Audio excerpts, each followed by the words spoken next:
Hey, it's Troy from Bookseller Academy. Today we're going to talk about monthly storage fees and a cool little tool that we have to help you understand how much you're paying on a monthly basis.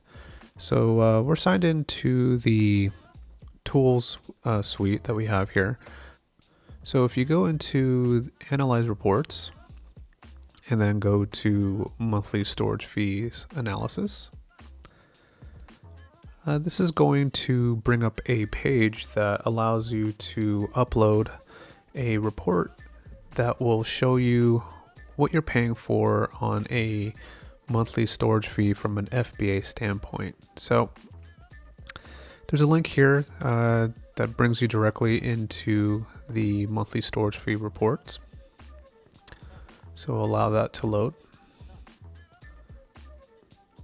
So to download this report, we're going to go ahead and look at for February 2020. So for the event month, we'll just go to February and request the CSV download.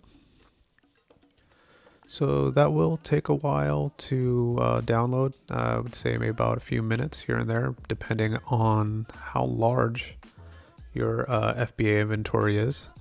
So we'll just wait for a while until it downloads.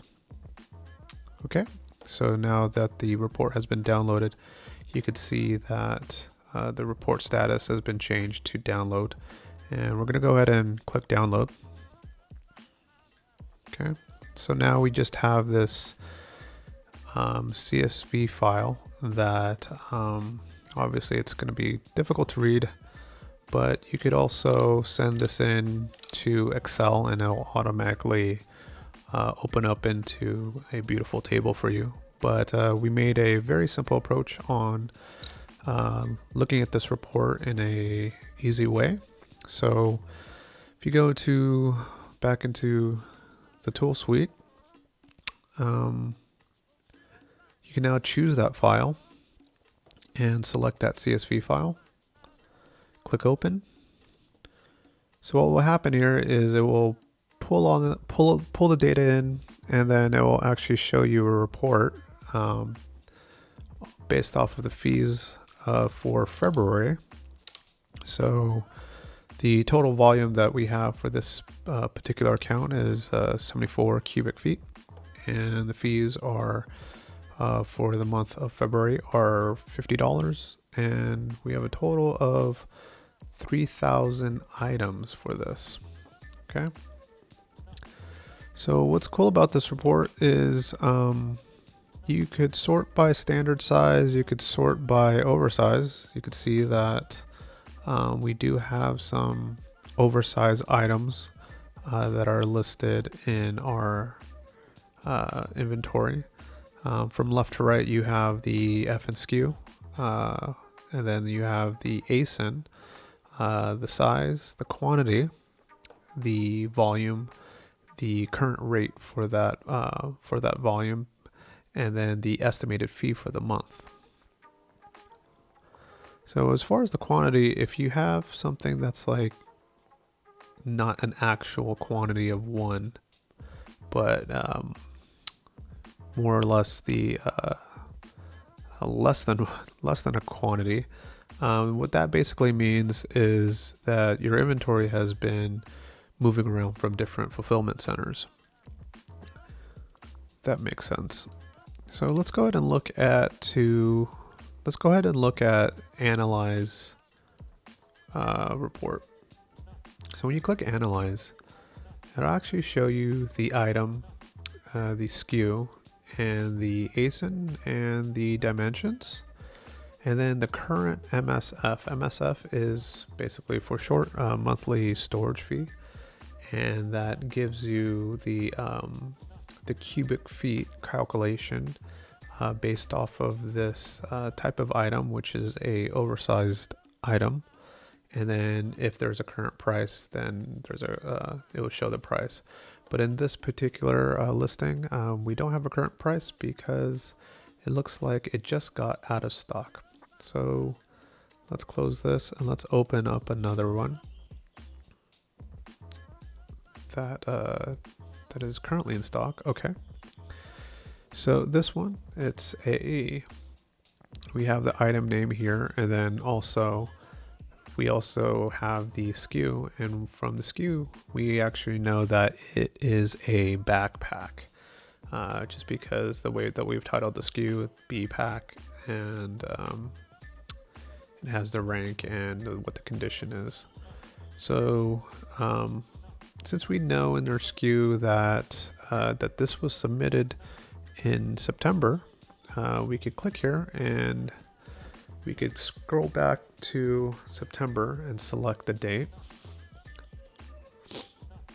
Okay, so September 27th is when it was submitted.